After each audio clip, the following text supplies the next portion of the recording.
fellow Amazonians,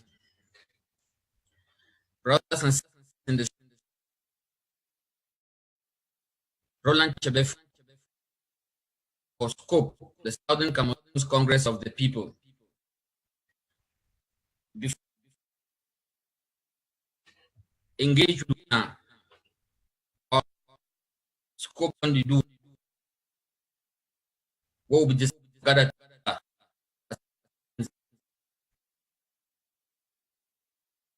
the restoration of our statehood. First of all, begin by showing salute for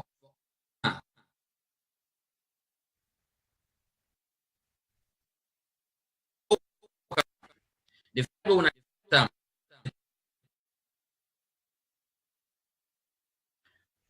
for pay respect for all those brothers and sisters who don't be murdered, butchered, all this while. Our hearts then bleed seriously. And why that day, as a generation and a scope, we talk say, this one a time where we must put foot for down, make sure say, make this thing finish one and for all. Not only for ourselves, but even more importantly, for we picking them and we picking their picking them. So that no other Amazonian will ever get for leave as a slave under any other person again. I want to go out again for pay my respects again for all those who come reason where they did for prison, where they don't carry and all go lock and for day. Prisoners without any crime. Their only crime, now say they be born for Southern Cameroon. I want pay respect for our president, Ayuk Tabe and all the other people where they be adopt themselves for another country, carry and go against international law.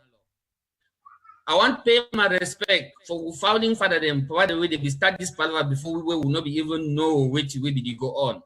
Say, we thank una plenty, because if we not be start and sing siam, begin the push and small, we not forget no foundation on top which for stand today. I want to pay my respect for all una Amazonians them, all over the whole world, especially for diaspora, for any corner where they kind of strong where it for Cameroon don't push you go there. Whether not for Europe you do, or for America you do, or whether you then for Middle East, or you then for Asia, or you then for Australia, at the Chowe Salute. I also want to have a pay my respect for all the leaders them where they don't lead this revolution, they bring their own contribution. Small, some would go ahead. Thank you for your courage. Thank you for your sacrifice. Thank you for putting the future before our own interest. I will be taking you through the first 100 days report of the Southern Cameroons Congress of the People. And this is a very important milestone for our struggle because like any revolution, there is a life cycle. And as we progress, we must take stock of what we've achieved, look at what the environment looks like, and replan accordingly. And it is in this spirit that the Southern Cameroons Congress of the People came to exist. There was a need to ensure that we have a grassroots movement that would ensure that the grassroots is consolidated, our energies are channeled, and this revolution moves from an emotional revolution to a religion. The only way that we can be able to do that is to be able to, as a grassroots movement, go out and do our work religiously in the interest of our revolution without apologizing to anybody. We have been busy over the past 100 days laying a foundation, and we thought it would be good to come back to you as part of our stakeholder engagement process, which we have been doing since from the day that some brave Amazonians started talking about this idea, and it became an idea that took traction. And the intention here for us is really to reaffirm our resolve that our trip to our destination is non-negotiable.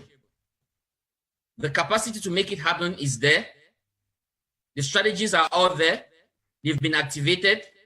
And by engaging with you through this report, you would also have a clear picture as the grassroots, because every single one of us is an Amazonian. We all occupy one space in that country. We all form part of that grassroots. And you would notice that when this revolution matured into the phase in which it is now, it was driven by the emotions of our people.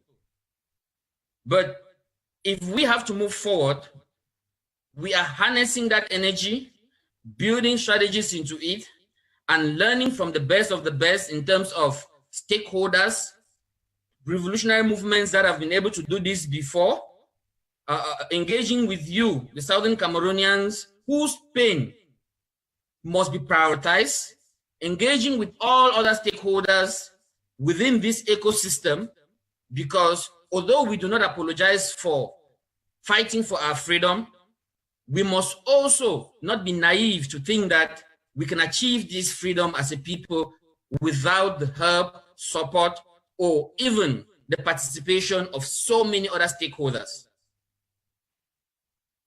The Southern Cameroons Congress of the People have then decided that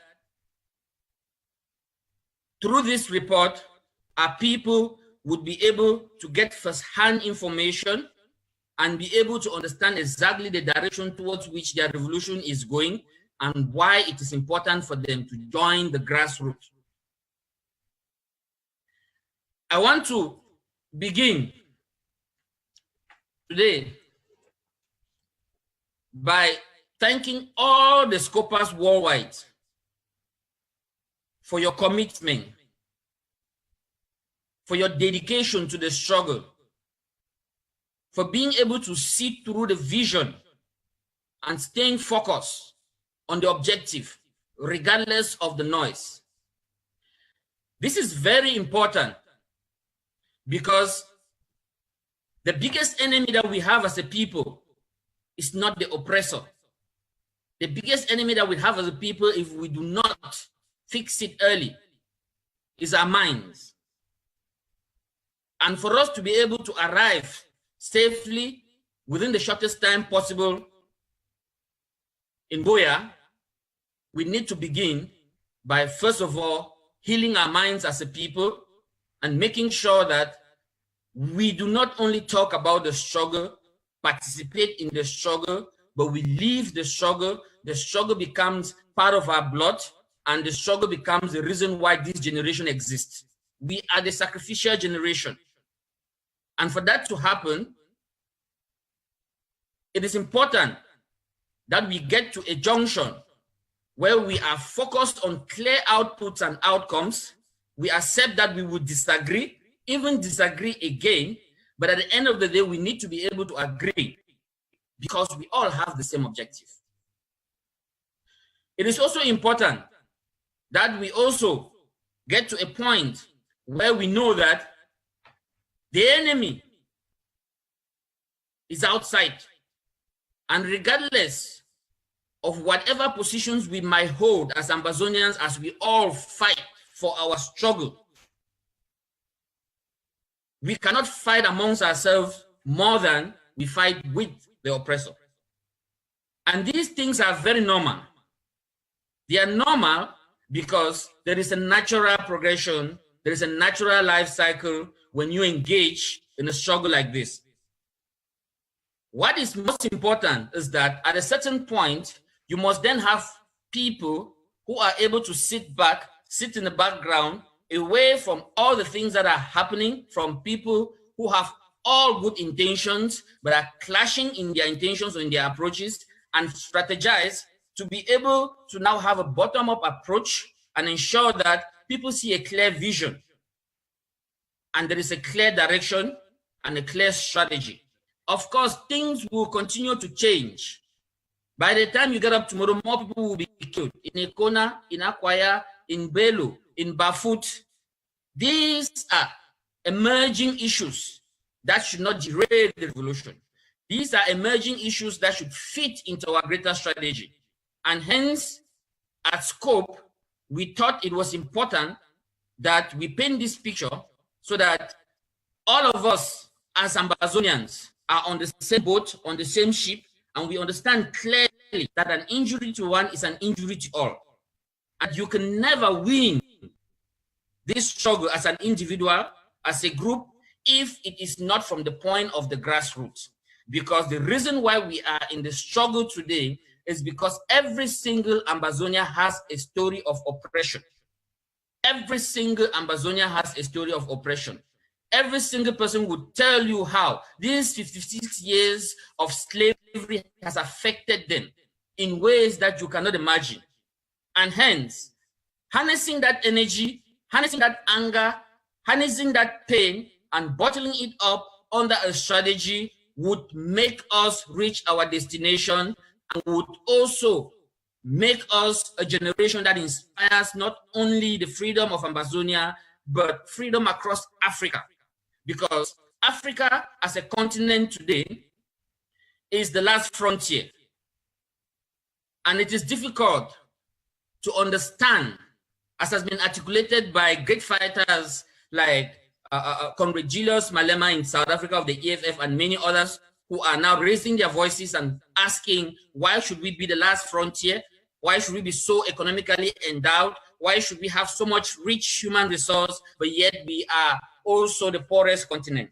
But yet we are all dotted around the world, empowering other economies. For us to fix this problem, we must begin from the grassroots. And hence, this report would be presented. I will take you through some key points through our first 100 days report as a foundation. And later on, immediately after the presentation, it will be released as an official document for all Ambazonians. At Scope, we have tried from the very beginning through engagement. Because if you are not engaging with the people, then you probably are running your own journey, not the journey of the people. We believe in Scope that it is important to have great leaders, but it is even much more important to have great institutions and not create great people. Because when we talk about Scope being a grassroots movement, we must understand that the spirit of the revolution lives in people. Before you and I, for those in my generation, were born, there were our forefathers who had seen these things and were fighting it. It moved from generation to generation, not necessarily through specific individuals, but it was in the bloodline flow. And hence, if we want to formalize that now, Scope is saying that we need to bring on board all Ambazonians. We need to create our own revolutionary religion. The blue beret needs to become a symbol. It needs to be enshrined in our hearts. It needs to be a situation where every single child in Ambazonia and every child after this and in the new republic be able to sit on the spirit of the revolution so that we do not only reach Boya, but are able to reach Boya and be able to take stock of where we have come, guided by this spirit, and build a new country, one that would be the envy of the world. I would also want to, at this point, articulate the vision of the chairman of the Southern Cameroons Congress of the People, Comrade Milan Atam, a visionary, one with resolve, one who has given his life for our revolution, who has refused to be broken, and who has accepted the coffin, come rain, come sun. We all know the story. We must then begin to question why, regardless of how hard the bashing on Scope, on individuals, yet today, 100 days later, we've been working, we've been making progress. Ambazonians around the world have been joining Scope in their numbers, participating, bringing forward and moving forward. It is because that vision sings, that vision is bought, and that vision is what has led to the priorities that we outlined today. At Scope, we have chosen 9 key priorities. And the reason why we choose 9 key priorities is because we took time to scan the environment.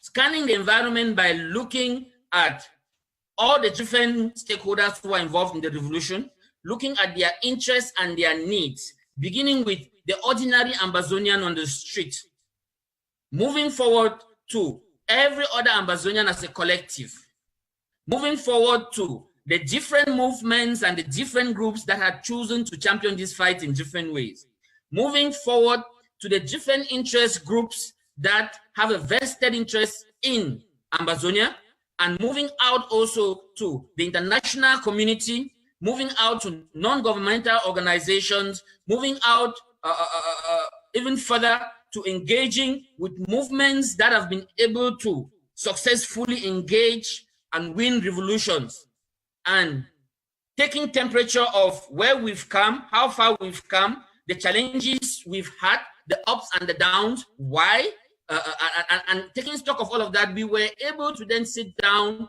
as a movement and then say, okay, how do we move forward? And based on that, our priorities are those that for us do not only form the foundation or fortify the foundation of our struggle, rather, but becomes the blood of the struggle. There are many prongs to reaching Boya. And the mistake would be to ignore one over the other. Yes, we must prioritize what is most important as the circumstances would want us to, but lose sight of tertiary. And in doing this, these 9 priorities have also in turn created structures within Scope, where Scope membership, which basically is Amazonian people, are now working and fleshing them out. And we are able, after 100 days, to see the progress that we are making. And we thought it would be important that we bring this into the ecosystem so that as a people, we make this journey shorter. I would also, at this point, want to immediately go further to explain that this issue did not start today, as we all know. And this issue is not finishing today. It has a long way to go, depending on how we as a people are able to manage it. Strategy becomes key. Strategy becomes central. Strategy becomes the only way through which we will get respect from our stakeholders. The silence or the supposed silence from the international community should not be judged as if they are ignoring us. Trust me, they are very aware of it. There are discussions taking place in the background in so many places and quarters. And at the end of the day, it is not so much what La République is doing to our people, killing us and raping us, that would influence that decision more. It is what we as a people are going to continue to do to prove that, yes, we are a people who are not only competent, we have the ability, the resolve, and we are able to go through this restoration agenda. Reasons being, even if we are right as we are 100% right, and we are not able to engage in a process that others can view as being strategic, as being visionary, they would not want to come on board and bring their contributions as stakeholders to finish the fight that we've been fighting for so long. Because they also have interests and needs, and their interests and needs probably would differ from your interests and needs. And hence, our interests and needs must be aligned to those of international stakeholders. Because I can tell you today that when President Trump sits and makes a comment about the land issue in South Africa, there were no white South Africans in front of the White House lying on the ground and carrying placards, but yet he was tweeting But people have been dying in Ambazonians. We've been to the White House so many times. There is a congressional process that has taken place. So much has been done, but yet we still have not heard anything from there. Why? Because in the background, there's been work that has been going on. And because of that work, priorities are chosen by different stakeholders in different ways. It is important for the United States of America, for example, not to have safe terrorist havens. And the question would be, regardless of the fact that we are being killed every day, we are being raped every day, the question is, can we be able to present in the way we manage the revolution that if we were to take over today, we would be able to help the American agenda of having a stable country that would not in any way create those safe havens for terrorists that they do not want. And hence is education. Scope is saying that it is time for strategy, and within scope, our priorities lay the foundation of a well-thought strategy that is not cast in stone, of course, that would constantly be fixed depending on what emerges and what comes through our structures right from the cells, which I would explain further.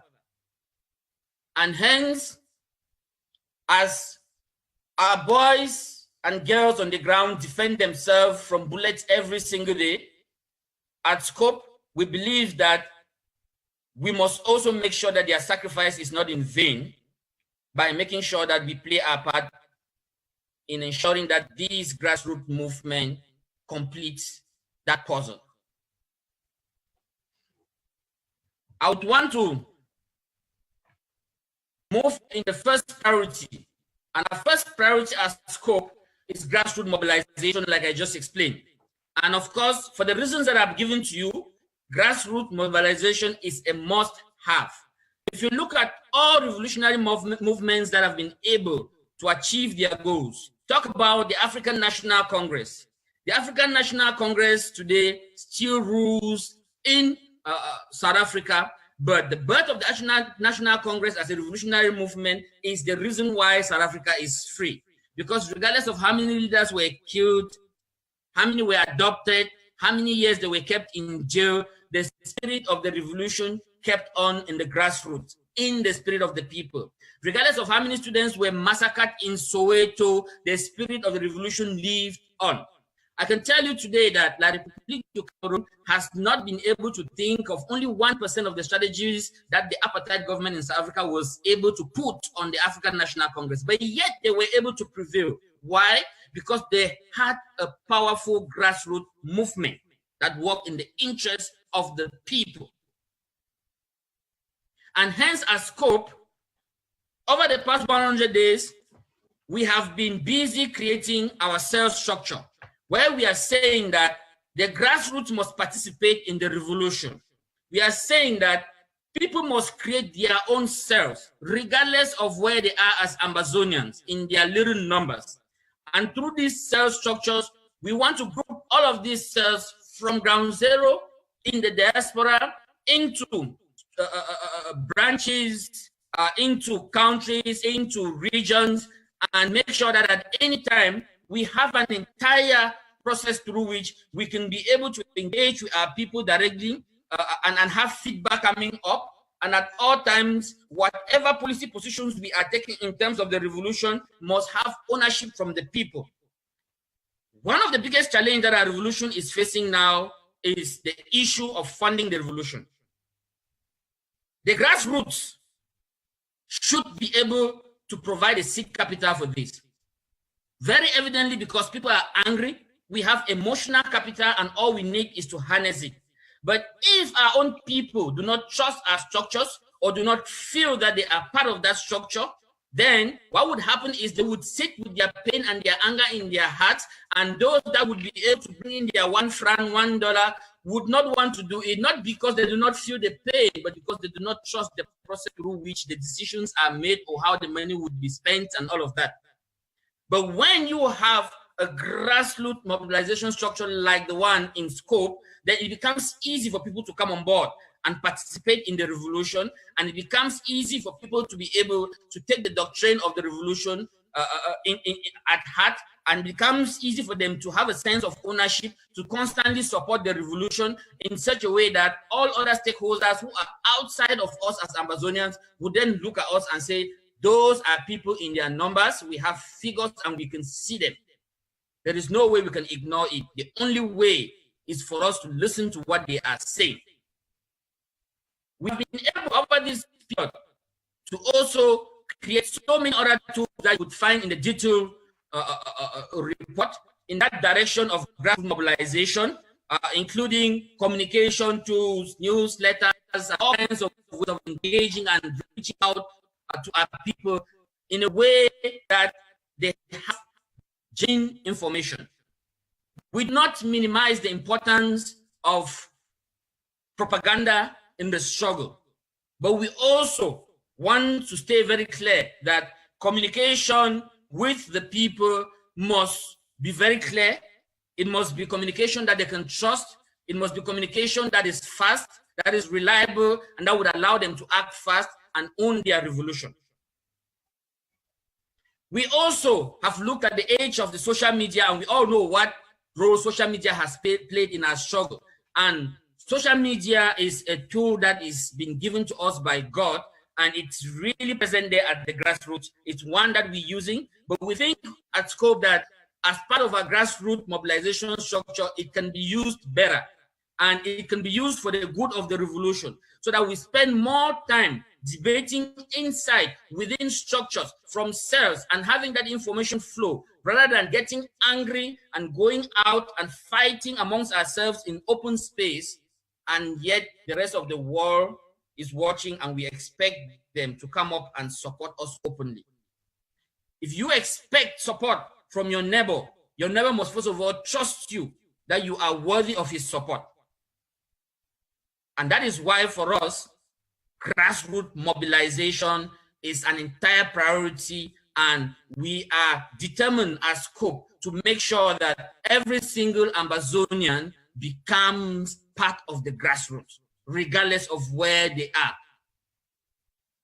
We also looked at a second priority, and our second priority is diplomacy.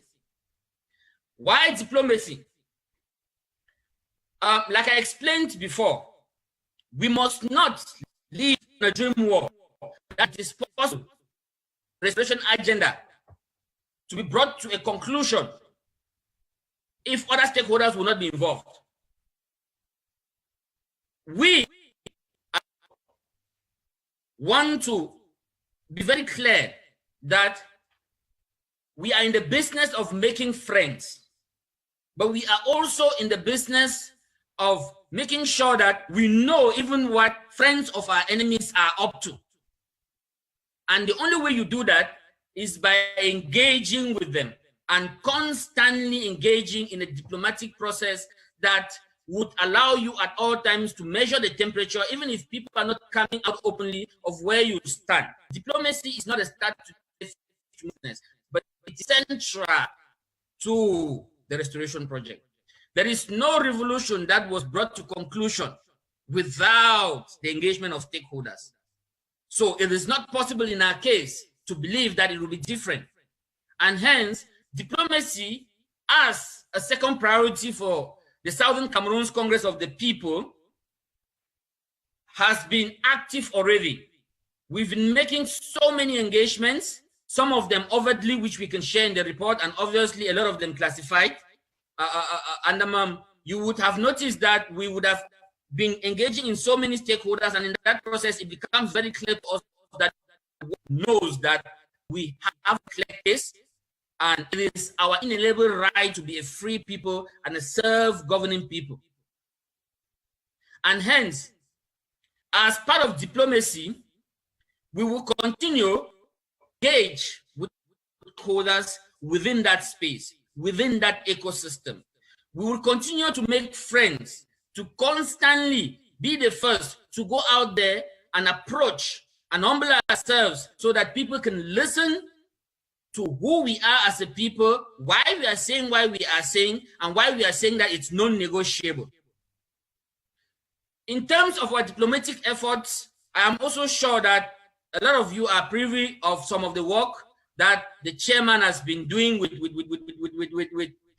our chair lady, Dr. Bernadette, supported by a lot of activists, including Professor Ganam, where they are now saying, okay, all these things we're hearing, can we be able to not only limit ourselves at the level of countries, but also go to the congregations where these people sit and make decisions, so that we can be able to find out from them, why is it that we as a people are still colonized?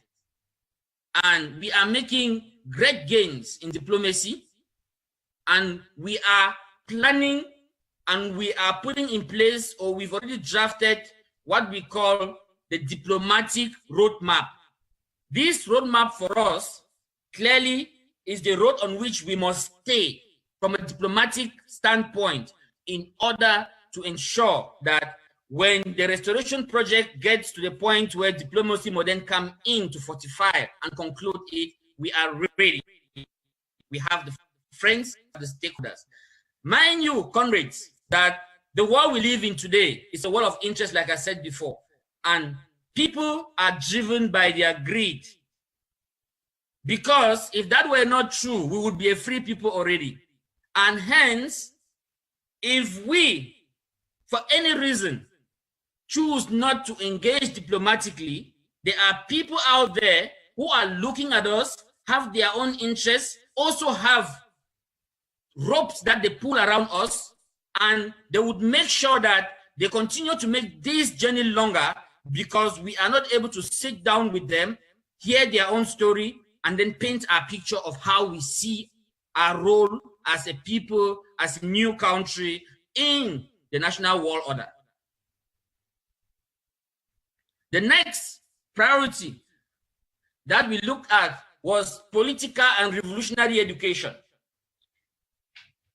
If you look at a lot of the things that we have had as a people internally, first of all, in our struggle, we have had so much energy, so much resolve to be freed, so much anger.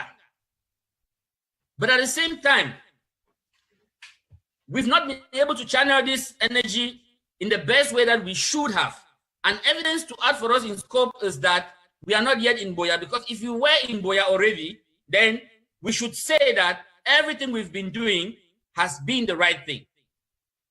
And because you need to be able to constantly take stock of your mistakes and be able to build capacity to close those gaps, so that as you move forward as a struggle, you are performing better than before, political education becomes very key.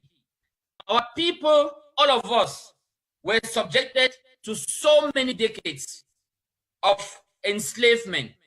Although we were subjected to physical enslavement, we were refused opportunities, we were treated as second-class beings.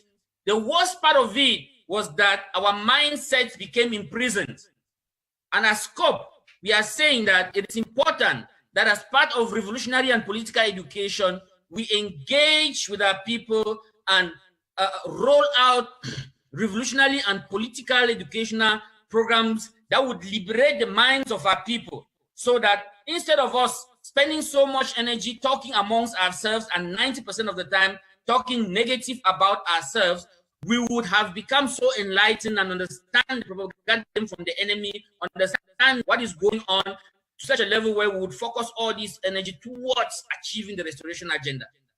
A nation or a revolution that does not have revolutionary and political education as part of it at all levels, from the grassroots to ourselves, we constantly should be educating our people, through to the general public, through to leadership. Our leaders need to be capacitated.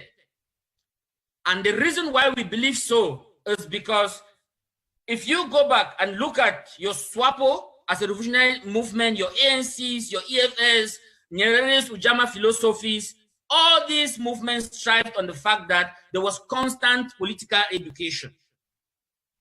Without political and revolutionary education, the enemy will constantly use our own minds against us. We will constantly be focusing on little small things, infighting, whereas we should be focusing on the bigger picture. Every single leader in Ambazonia, be it an online activist, be a leader of the revolutionary movement, every leader must know that they need to be capacitated and they need to submit themselves to a political education process. Because as an individual, the moment you are leading people and you think that you know what is right for the people alone, you are already failed as a leader. And everything, like we say, the fish starts getting rotten from the head. If things are not going okay now within the revolution, no leader can sit back and say it's the other leader's problem. It is also your problem. As a leader, you have shared responsibility. If you cannot see responsibility from where you sit as a leader, then you are not a leader. And hence, it becomes important that although you have this drive, you have this belief, you want to lead your people, submit yourself and every other Ambazonian to a political education process, where we will learn the tools and techniques of how this work is done, because we are in a very serious journey, and we need to build capacity across the board. I have said it many times that Ambazonians are very intelligent people. Ambazonians have very intelligent people, but it is important that we know that intelligence is not going to win this revolution alone. We could have as many professors as we choose, as many doctors as we choose.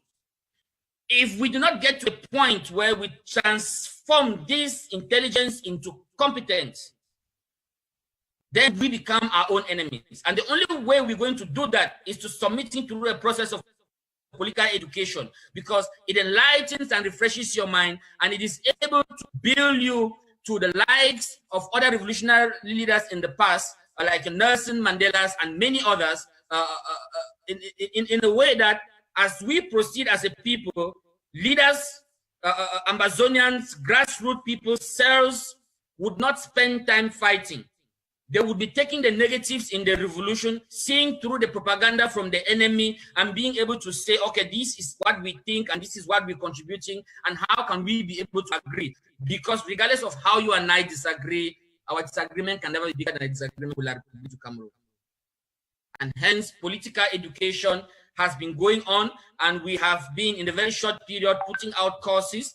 We have been in a very short period doing videos and doing so much more, and there is a whole plan in place outlined in the report on how we see the future of political education. As scope, we have also been able to pick as our first priority human rights, and that is why the Samsoya Center for Democracy and Human Rights was created.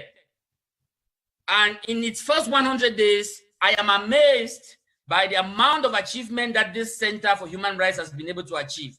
We all know the story of our Congress Samsoya, who was butchered, cut, and killed. And the Samsoya Center for Human Rights, in a very short period, has been able to engage within the ecosystem of non-governmental organizations and have made inroads and created partnerships that are amazing, with results that are beneficial for all Ambazonians. The Samsoya Center for Human Rights has been able to put in place a program that looks at the way the revolution is affecting different people within the revolution. As a people, a lot of us have been displaced. Some are refugees. We have women. Our hearts are still heartbroken with situations like women looking for sanitary towels in the bushes and using grass. And it is important that we have as a priority the humanitarian effort, and through the Samsoya Center for Human Rights, a lot has been going on, and we've been engaging in different facets and doing work in different ways that is outlined in the revolution as much as we can disclose.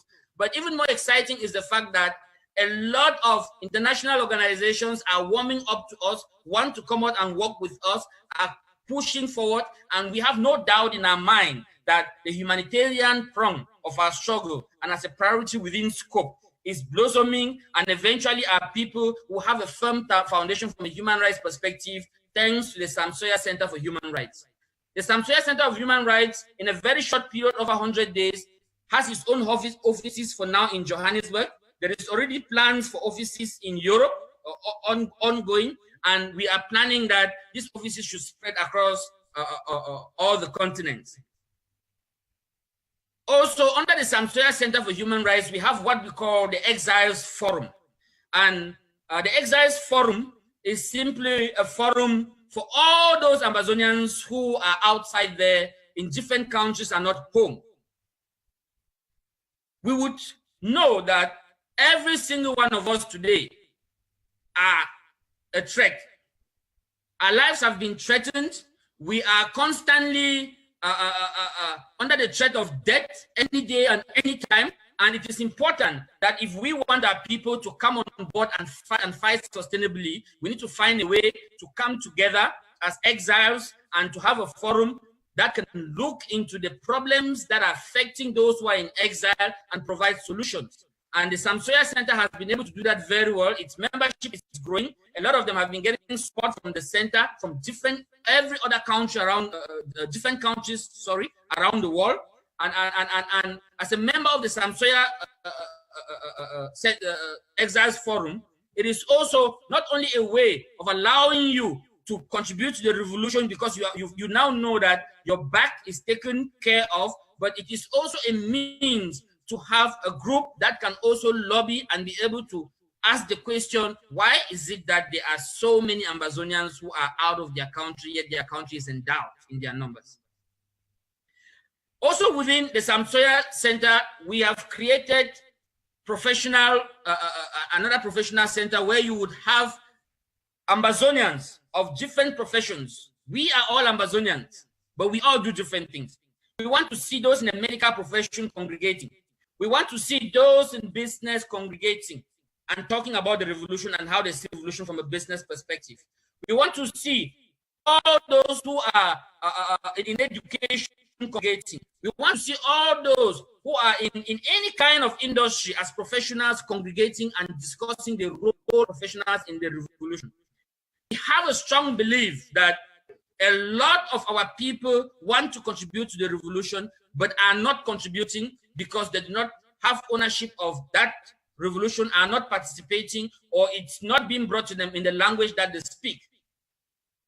And by creating these structures, which are already functional, you begin to see that the kind of results that are coming out from there and the potential for all these Amazonians to then support the revolution is huge. And then we then move to looking ahead as Samsoya Center, and the Samsoya Center has huge plans.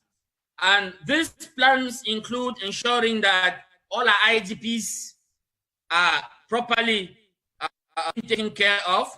All our refugees are probably being taken care of. It includes making sure that all our people across the world are properly being defended. It includes ensuring that all stakeholders in the NGO, non-governmental human rights space are constantly on page one when it comes to the Amazonian issue. It also includes making sure that we do not only take care of our people, but we are able to bring into place social entrepreneurial tactics that would allow them to, after having been sent away or displaced, would allow them to be self-sustaining in the shortest time possible. Then we move on to our next priority, which is reshape policy. For us as scope is key. Why is reshaping policy key?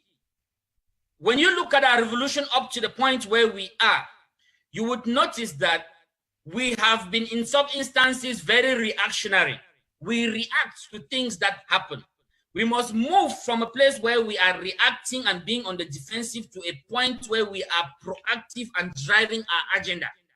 In order to avoid the situation where we spend so much time arguing amongst ourselves about nitty-gritties, it is important that we have policy positions around key issues that are clear, that have gone through a process right from the cells where members have accepted it, their inputs have been brought into it, And when that policy position comes out, it becomes a position where everybody throws their weight behind it. Yes, things will constantly happen, and things will happen that we might need to be able to come and look at the policy, but at least we have a clear policy position that forms the foundation in that particular area of what we're doing. And SCOPE has clear policy stance on specific issues. As SCOPE, we want to have a clear policy stand on the vital importance of diplomacy and finding friends. And that policy position will be made public. We also want to have a clear policy position on championing ground action and self-defense. We also want to have we're having a clear policy position on the need to support alternative education. We have had the debate for education and going back to school going on forever, and we believe clearly that we want as a generation to sacrifice ourselves, but that sacrifice must only be beyond a level that is acceptable. And if you look at many other revolutions, even when they were in a revolution, they were educating their own, whatever means they had to use. And I think that if we focus on looking at strategies of how to be able to solve our problems and move away about winning arguments on Facebook or trying to see who has a better argument or who is better at showing their power and focusing on the problems, there are so many solutions that we would be able to bring forward, and alternative education is a policy position that we have. We also have a policy position for internationalization of the humanitarian action, because we believe strongly that with the amount of people that have been affected by our struggle up to now, there is so much more, so little rather, that is happening in terms of the support that is coming in. And we have a clear policy position in place on how we can be able to internationalize the humanitarian action. We also have a policy position on our legal stance. And for us, it's a non-recognition of the Yaoundé government. End of story. We also have a policy position on the internationalization of the struggle. We have a policy position to move from frontline agenda to people power.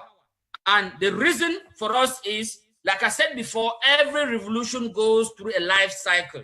When you were a child, you behaved like a child, you acted like a child, there were things that were okay when you were a child. When you become an adult, things that you did when you were a child, some of them don't become okay anymore. And if you continue to behave that way, then you become a problem to yourself and every other person around you. And our revolution must mature.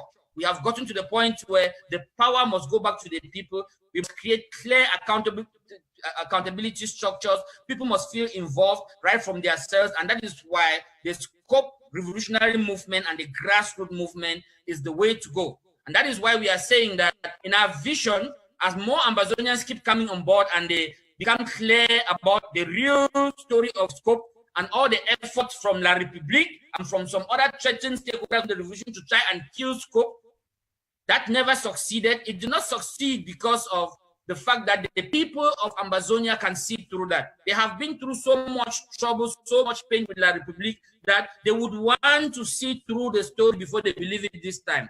And we are amazed by the way that people are coming on board. And if we are, say, people, as I said in the beginning, should one day be the people that are all in a blue beret and becomes a religion from end to end, from Baribo to Bui, from Akwaya, all over the whole place. In the diaspora, where you see an Ambazonian, you find a blue SCOPE cap, and out of their mouth comes a position of my blood is blue. Then that position for us would have been achieved. We also have a policy position on internationalizing resource mobilization. We as a people cannot fund this struggle on our own, but we are expected to provide the seed capital. And it is important that we internationalize resource mobilization.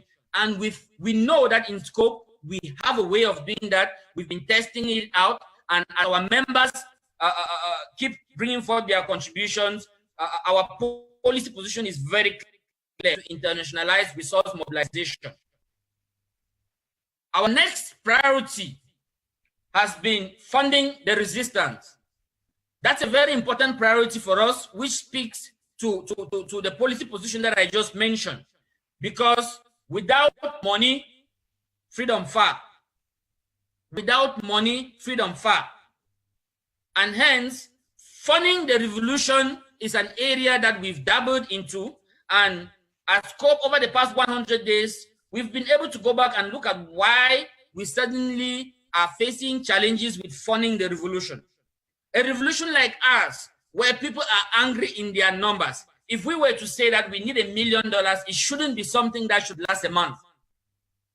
If we were to say that we need $10 million, it shouldn't be something that should last very long. Reasons being, if you are able to look at the potential of Ambazonians, especially in the diaspora, even before going down to ground zero, and you were able to look at what I call the emotional capital that we have outside there, and the willingness for people and the pain that people are feeling. The only way we are not able to monetize that is because there are probably issues that are blocking us. And we identified 2 key issues. The first is the lack of visionary leadership. If the output is not okay, you must check the input. The next thing for us is the lack of a clear strategy on the way forward. If people cannot be clear on the way forward, they are not motivated to come on board. And this also links into the issue of responsibility, transparency, accountability, value for money in the dispensing of the business of the struggle. Every single person who puts forth their $1, their 50 cents, their 1 amber must know in their hearts that I am sowing a seed that is going into a process that is accountable and transparent, and that would ensure that the people that are doing the work of the revolution on the ground, that are facing heat every day, defending every single household at home, are getting exactly what it is. It was in my heart when I made this donation. And hence, funding the revolution for us moving forward also means that we need to move to a point where we get Ambazonians who are able to commit 1% of their income to the struggle. And they can only be able to do that if the previous issues that I just mentioned, or that the report was able to pick out, are clarified and scope in its structured itself in a way that those issues are not issues anymore. Yes, we would have disagreements. Yes, we would have shortcomings, but we would not be able to have shortcomings that actually affects the spirit of the revolution because of the structure. It is people-centered. It is about the people where it belongs. We also, looking forward, are saying that we need to ensure that 90% of the funding for the entire revolution is coming from outside of Ambazonians. 90% of the funding is coming from outside of Ambazonians. And Scope is already busy in that angle internally and working hard to make sure that that also happens.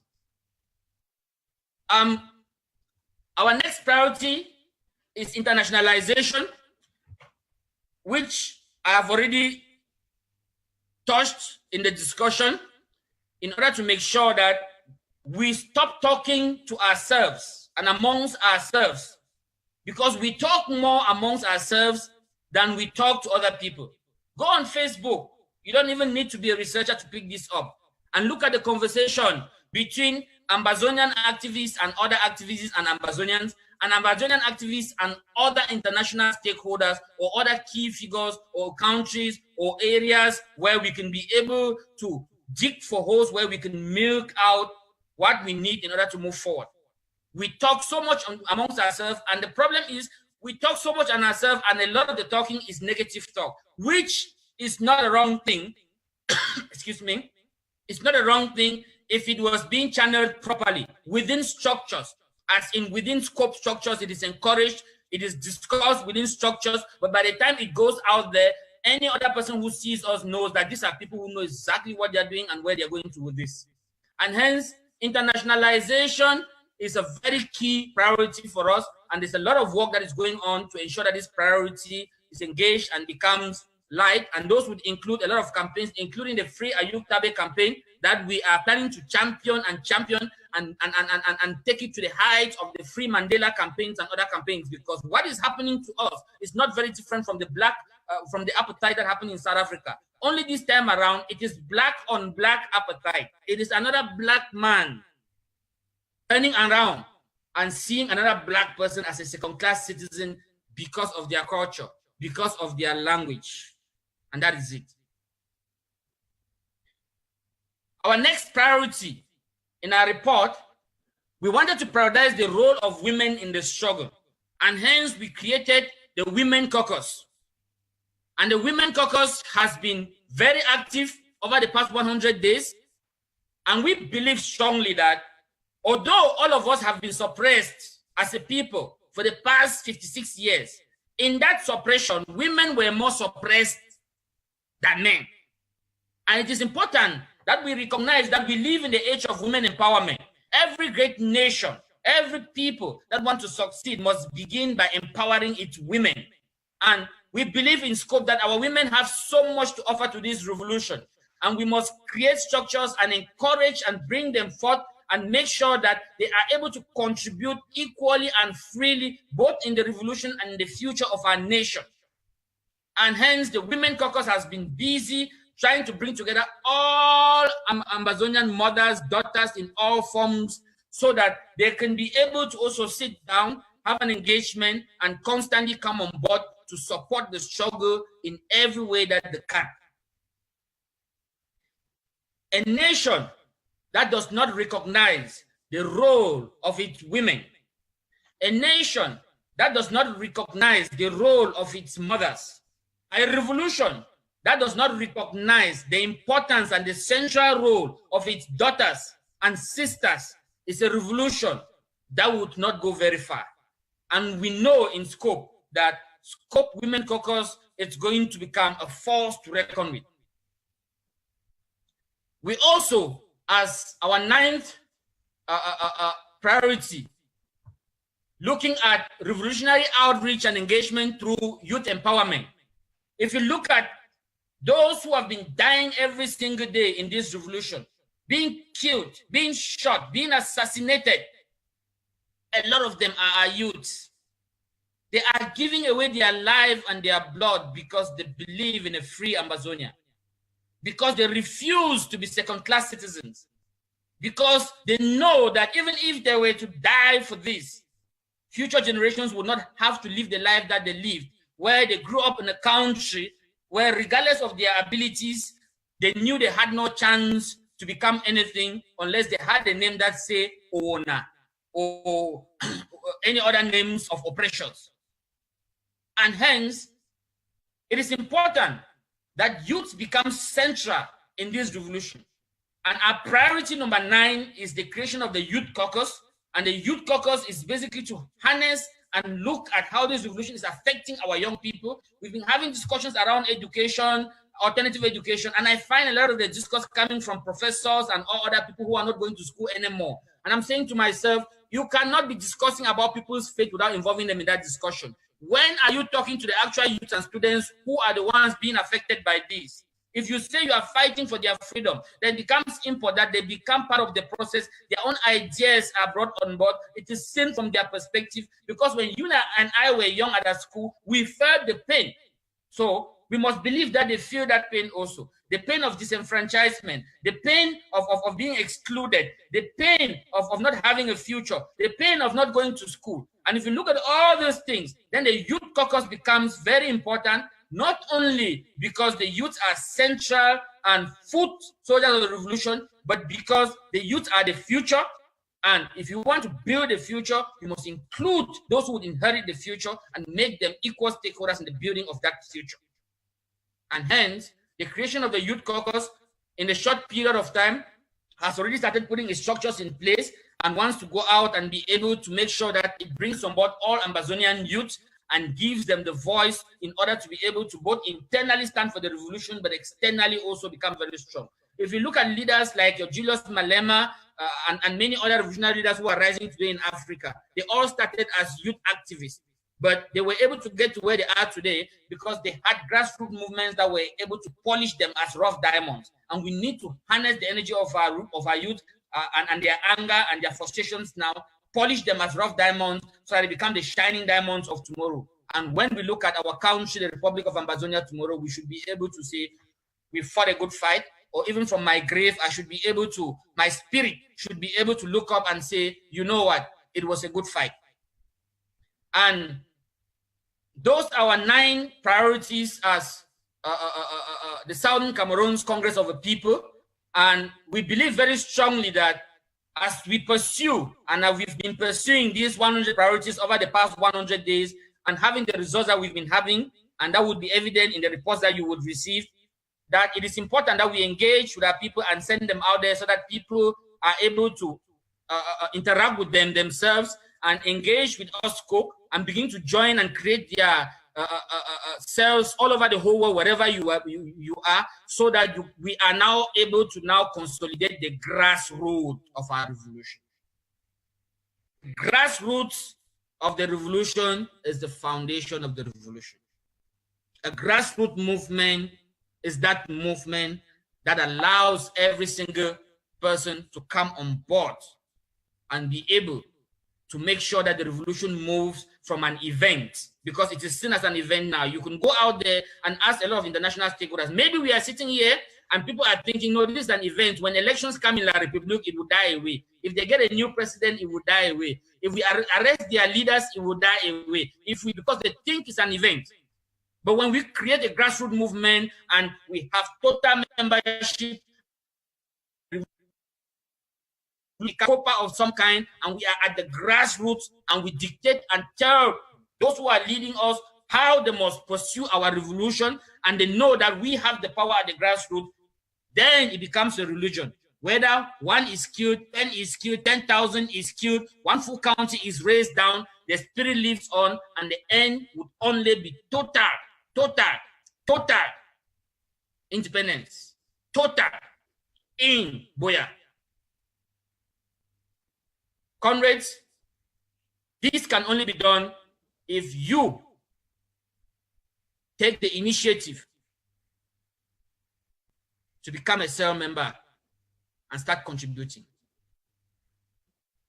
The last thing that I would want to touch in this report is the creation of the Scope Data Center, which is not a priority, but a very important organ within Scope that we thought we should share with you, which basically specializes in archives and documentation, where we've been documenting every single thing that has happened in our revolution. Every single thing, every single evidence documented, and not only just documented properly, but documented in compliance with international regulations, in compliance with international standards, in compliance with legal law, so that they are evidence-based tomorrow, so that the audit trials can be done tomorrow, and so that the history of our people lives on, and it becomes, when we get to Buea, future generations must never relapse back, because it is so rich that would keep them focused. But even more importantly, all the atrocities, every single thing, the data center has been capturing it, making sure that it's being stored, and it is easy for any stakeholder within the revolution to be able to reach into the data center when they need resources for diplomatic missions, for engaging with people, for whatever reasons, humanitarian reasons. We have all that evidence documented at the data center. And I would want to, at this point, just thank all the great members of Scope who have been doing this great work that I've been outlining to you. But I'm thanking also all those other hundreds of thousands of members of Scope outside there, all over the world, in Ground Zero, who are about to join us now so that we can take it from the little things that we've built in the first 100 years, which is basically the foundation, and blow it out into the next level of our revolution. Like I said in the beginning, there are stages in every revolution. This is the time when the grassroots must be consolidated. And every single Ambazonian is the winner out of this. Every single Ambazonian who has the objective of getting to Buea, I must be precise, is a winner out of this. Because the question becomes, why would anybody fight so hard not to allow a grassroots movement, something that we don't have yet? We have other movements, but a grassroots movement that can be able to tell you that this is our 100, 200,000, 1 million Ambazonians who are members, and hence it is very clear where these people are going to. Why would anybody not want a movement like that to stand up? That is why La Republique invested so much money to kill Scope. That is why even internally people were so threatened, because they were thinking about their interests and not the good of the people of Amazonia.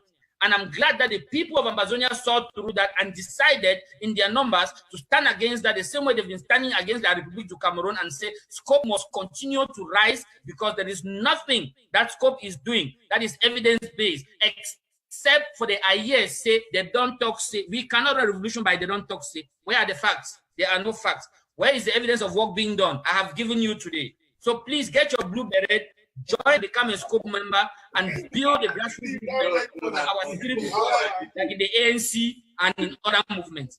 And thank you all for your time. And I know that we will bring sooner than we thought. Are you going to drink that? Nobody drinks champagne, leave them. Yeah.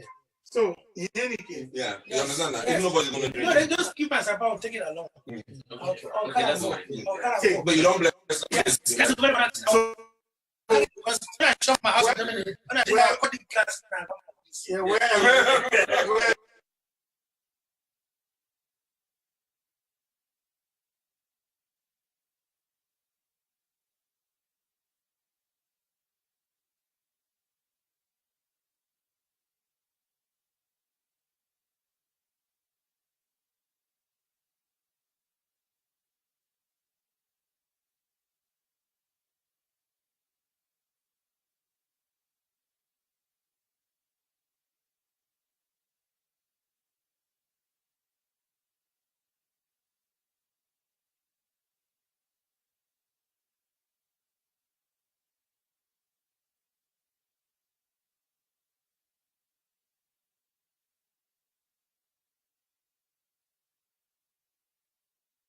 we live now? Help me a little bit because I didn't get any feedback. I just imagine that I had to join you now. But are we live? Can the studio give me a feedback, please?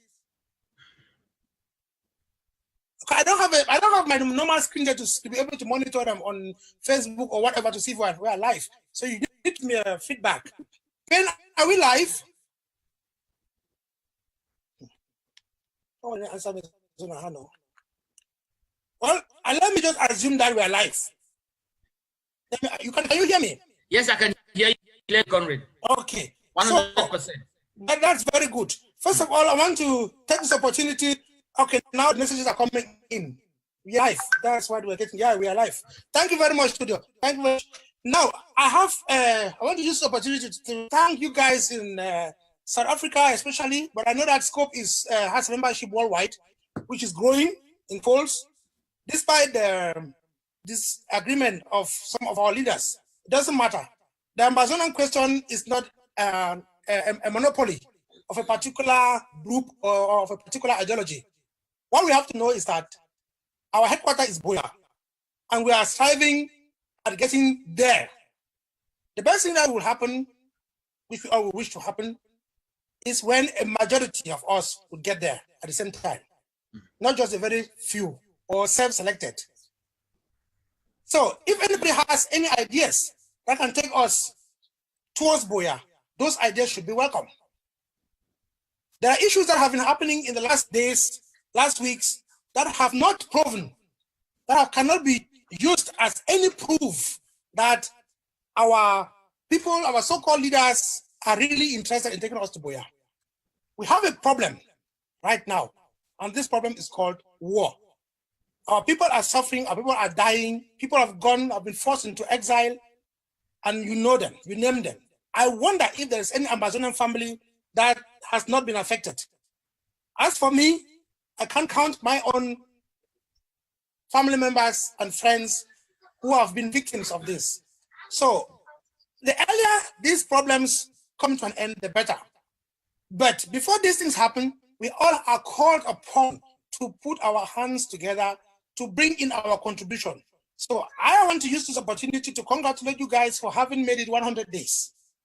And you are so bold enough as to come to Amazonians on or without anybody having invited you to do so. I must repeat, because it's unusual that any change of government, that change goes to the public to tell that this is what I have been able to achieve since I took over. I hope it rings some bells in certain quarters. There are some people who have been sitting in their post for 30 years, and they are very bold and proud to say that we have been in this fight for 30 years now. But you know, it doesn't really matter how when you came in. What matters is how far, how much have you contributed to take Amazonia one step closer to its own wished reality. Now, I hope that you are ready to answer a few questions which I had prepared listening to you. Today, anyway, I think that I'm going to take you through the, I don't know how you call it, the right word. The bail, what is it? Help me, please. Mail. Okay. I'm not going to do that today. I'll keep it, I'll reserve it for another day. But for this evening, you know, I will not be asked question. If, by the way, welcome to Ask Question. You see, I forgot to even introduce myself. This is our weekly program that comes in every Saturday. Today, I'm giving you a special reception right from the heart of, we're in England, we're in London. You can imagine, I'm right now in London. And that's why things when I got confused, because in Germany, we're normally 1 hour ahead of Amazonia. So when we say Amber time, 8 p.m., I always think of 9 p.m. in Germany. Yeah, so today I'm in London, and we are 1 hour earlier. It's the same time, of course. It's 9 p.m. Statistically, I thought because it's 8 p.m. here, it should be I will go on live at 9 p.m. That's why you saw me getting a little bit confused. But all the same, I'm happy that you guys were on time, and you're on time in South Africa, and now we are able to catch up with each other. Those of us who have been doing questions to ask you guys, while you go and think about what you want to do for the next 100 days, because I think we have to institute it that you come after 100 days and or you started it now. You started it, it will be a problem. If I say, okay, we'll be again in another 100. Studio, is my network okay? Because I have the impression that the voice is echoing.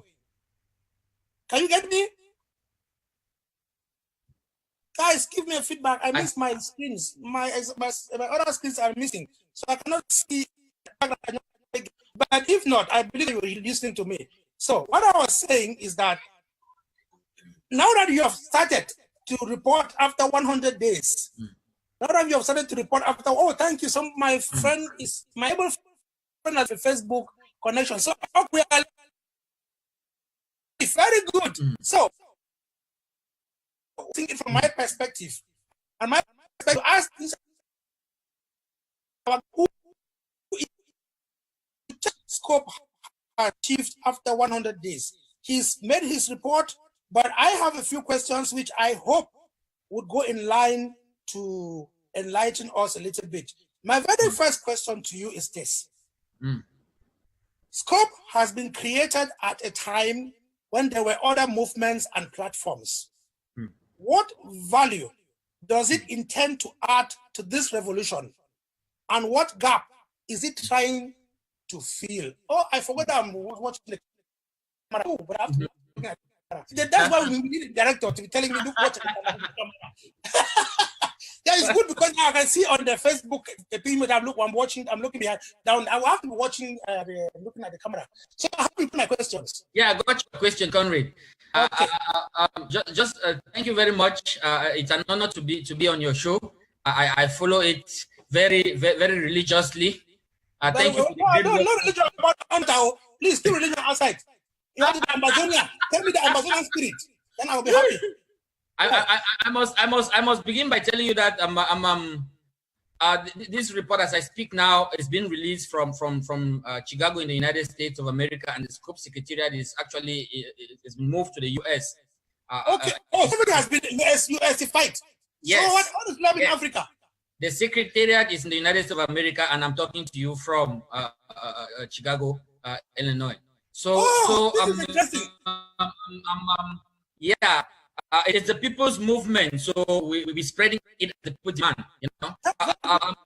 To come back to your question,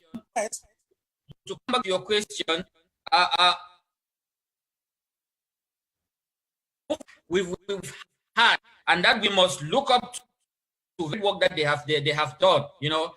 Without movements like the SCNC, the Spirit of the Revolution probably would have died, and many others, you know. And these are all movements who have been bringing in their own contributions to the struggle. But as Scope,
My interpretation here from the heart of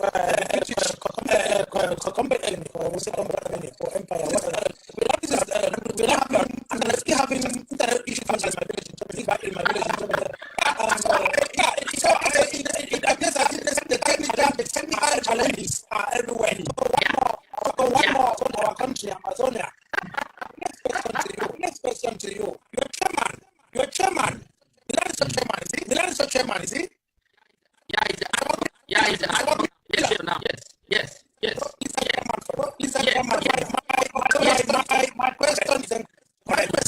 My question.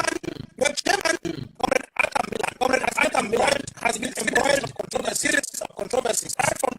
Right from the days of Naira abductions, everybody sees in Milan a miracle or a devil.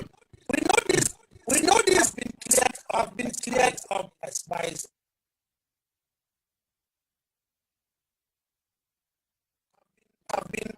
have been clarified. We still have some benefits of doubt because some issues need to be heard from two sides, especially concerning the Naira issue.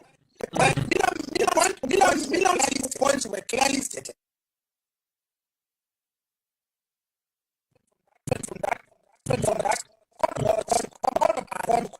and make his own point for or against. As far as I'm concerned, I haven't heard anybody to come to so at the moment, we will play one match. It's one goal and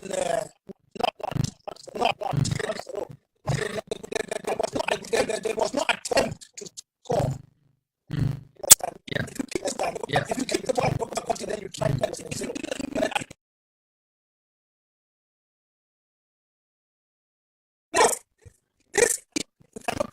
we cannot play it down. Issues concerning Milan have really had told this and this revolution. Why should we trust after these controversies? That's what I know that there has not all everything that has been raised. Some people say that there is no smoke without fire. Some like using smoke by using a chemical. So it's all from something and then you put water and then smoke starts coming out. So you can create the artificial smoke. When the Pope is not when they were watching the concrete, when they say we should wait for smoke for that fire or what fire, so they keep using the chemical that type of fire, that type of fire color that they want to look like. So some people issue, but some people not issue, but some people not follow it. Yet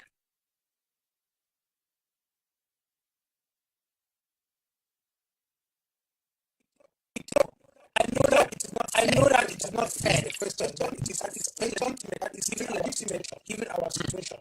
Can you say something? Yes. You see, I would want to divide this question into this answer into two parts: Chairman Milan, and scope. Like I explained to you, we are very strategic in how we approach things. We don't serve ourselves with making so. The reason why we say this is the reason one of the biggest problems we have in the nation. And hence, if we don't see the facts on the table and the evidence is not coming forth, getting the evidence, and if we get the evidence, we focus the resolution, and like I said, we stay on the object. Now,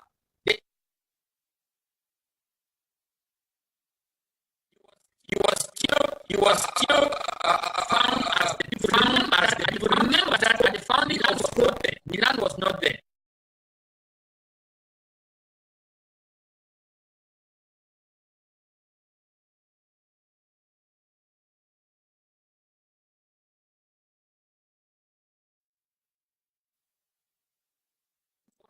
Regardless of how much people he decided to keep and let people do that and let people do their work, let people do their work. And when he came back from his sabbatical and when he saw what was going on, I said, this is something that I would love to be part of. Grassroots mobilization is really the way to go. As the next level, and the people eventually thought that it is important that he when he's in New York where we believe, because you must remember that the people who are serving scope now, because we consider ourselves as people who are serving scope now, leadership, are only serving their mandate and their role is simply to move scope elective influence in Europe.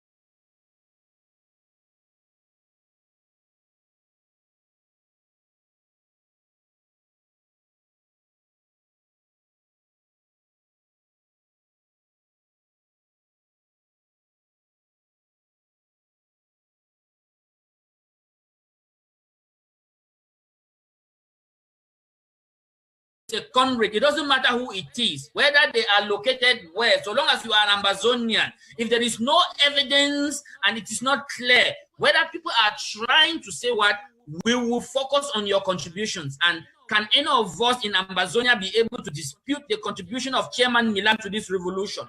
Look at the history of this revolution. At every point where we made a step forward, there is the name Milan. How can we suddenly become so blind that we forget all of that and we are remembering stories being created by people who themselves do not have any form of credibility?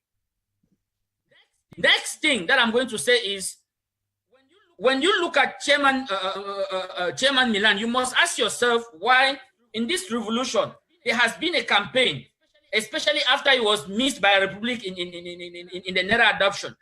La Republic invested money. We have intelligence to that.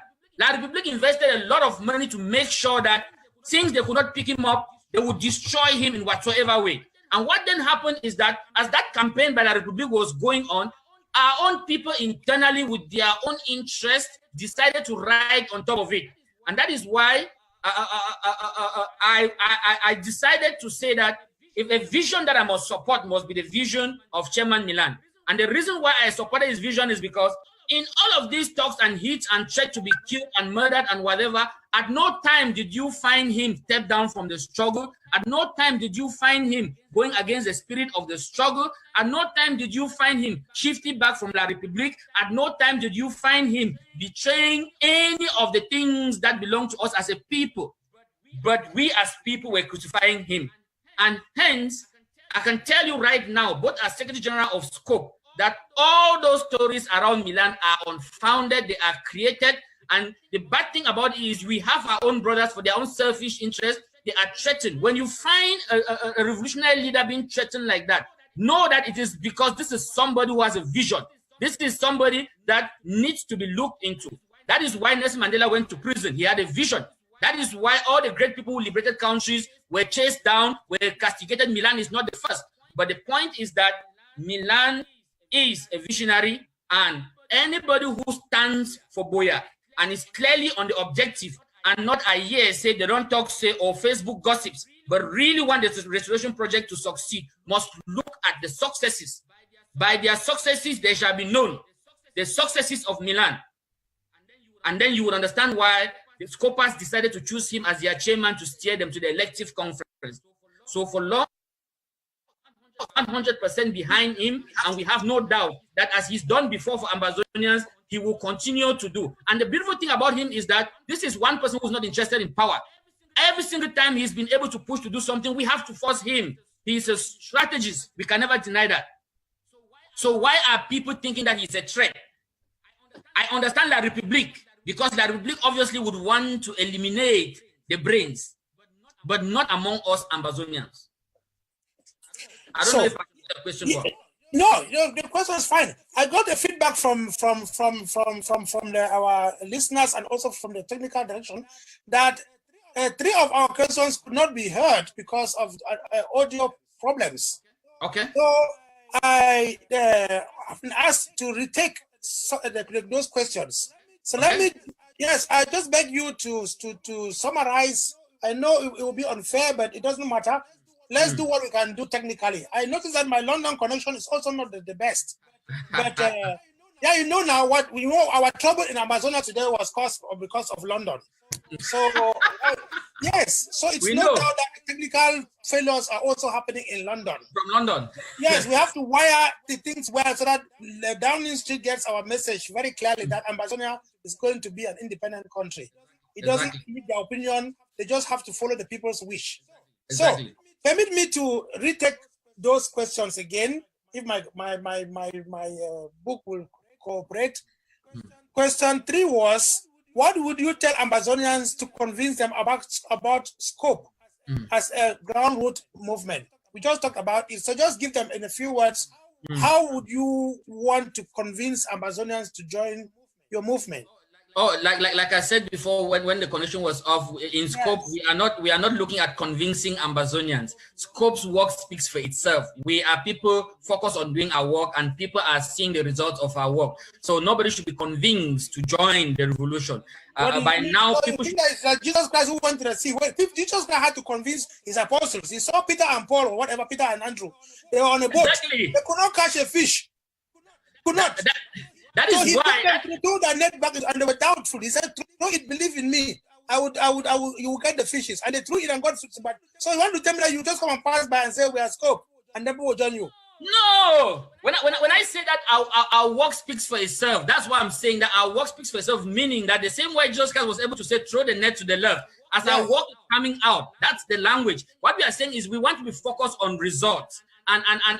And if you already see that this is the place where results are coming out, then why not go join it? Because we need results to get to Boya. That's the first thing. But the second thing is that as an individual, as an Ambazonian, you don't need to be convinced to join the revolution, but you need to see a vision in a specific place where you want to belong. And as for Scope, as a grassroots movement, it is very clear that we are the strategists. It is very clear that we are not only strategic in how we're doing things, but we have a clear picture of where we're going to. The results are very evident, and it is also very important that people who want to join Scope must know that if you are looking for a place where you find revolutionaries in their few form in this revolution, you go to Scope. No politics, revolution only. And hence, clearly, those Ambazonians who are for the restoration projects and not having other agendas of their own personal know exactly where to go to, which is Scope, because Scope is hope, and Scope is where results are being delivered and will continue to be delivered, and Scope is where the entire grassroots is being consolidated. Your voice will be heard in Scope. That's good. That's good. That's good. You really laid your case, as we used to say back in secondary school. When you go, when you want to talk to a young lady, it's our case, my brother. You lay your case. So you really laid your case. Now it's not on the lady to decide. Now, my next question is: you are Chairman Milan. I think we should just rush over that one. People have been accusing Milan of this and that. And recently, I heard that when the money got missing in Washington, Milan was involved. So I want to find you what miracle is in that man called Milan, that in every problem they see a solution coming from Milan, and now you are with him in a movement calling it a gospel. Is it a new religion? Milan, I believe in Milan, the Almighty God, the Father, Creator of heaven and earth. Why we are supposed to be praying now? Exactly. Good question.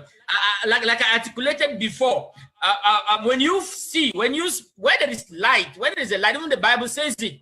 Where there is a light, they will always, that is the highest place where the devil is working. The effort has been made, and that's why I always say this is a God-ordained revolution. They've tried to pick him up in Nera de Mis. They mandate a campaign finance to do what we call character assassination. We know this thing. The problem is that people are so gullible sometimes, and understandably also, that they don't see this thing. But we understand it very well, and that's why we're not bothered. They man these campaigns and pay them and say, give him a bad name. The bad name was given, it still did not work. They tried to paste him on money for Scapo or whatever, it still did not work. All kinds of stories have not worked. You must then ask yourself as an Ambazonian, what is it about this guy? This guy who was there from the beginning, gathered frontline movements together and created Chebefuh. This guy who was there from the beginning took this revolution to the next level and helped create the IG and everything we are enjoying today.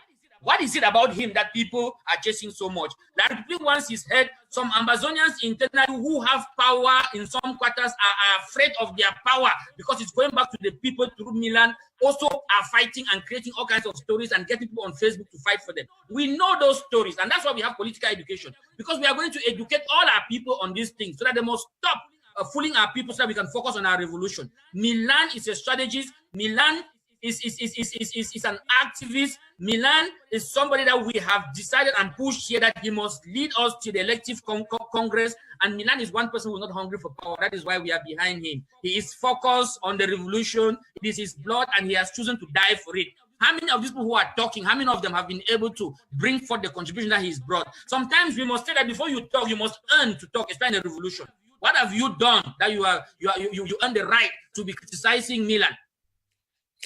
Thank you very much for that very brilliant answer. You know, we have been asking this question in our program, Ask Question, and the name Milan has been coming up because of popular demand, as they say.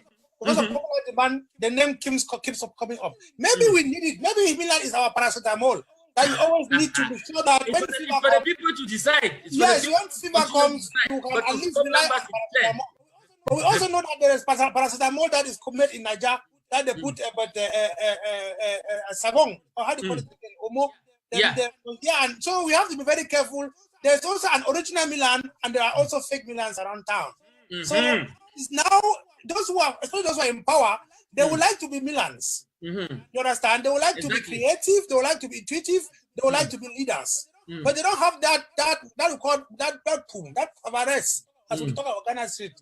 They're not better. Yeah.